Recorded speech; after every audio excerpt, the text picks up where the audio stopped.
La Maison-Blanche évoque un investissement historique dans le secteur technologique américain avec la promulgation par le président Joe Biden de la loi sur les semi-conducteurs. Il s'agit d'un investissement unique en Amérique et en soi d'une loi dont le peuple américain peut être fier. Le package comprend plus de 50 milliards de dollars destinés à la recherche, au développement et à la production de semi-conducteurs, de même que plusieurs milliards supplémentaires pour la recherche et le développement scientifique en général. L'administration Biden veut mieux positionner les États-Unis pour faire face aux problèmes de chaîne d'approvisionnement qui sont devenus apparents pendant la pandémie de Covid-19. Plusieurs secteurs, comme l'industrie automobile, ont été largement impactés en raison des pénuries de puces. La loi doit également créer plus d'emplois sur le sol américain. Cette loi dynamise nos efforts pour fabriquer des semi-conducteurs ici en Amérique.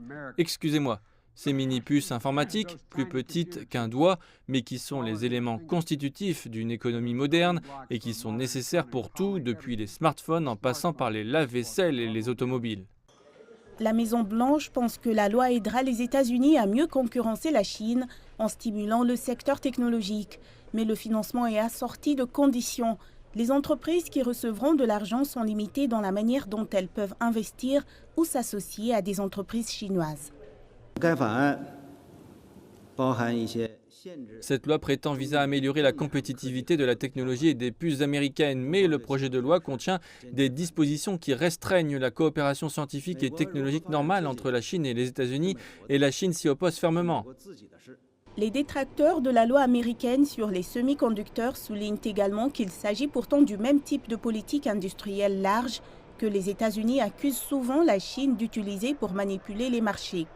La Maison-Blanche affirme toutefois que la loi porte déjà ses fruits puisque Micron a annoncé un investissement de 40 milliards de dollars dans la fabrication de puces et que Qualcomm a annoncé un nouveau partenariat qui comprend 4,2 milliards de dollars pour fabriquer des semi-conducteurs dans le nord de l'État de New York.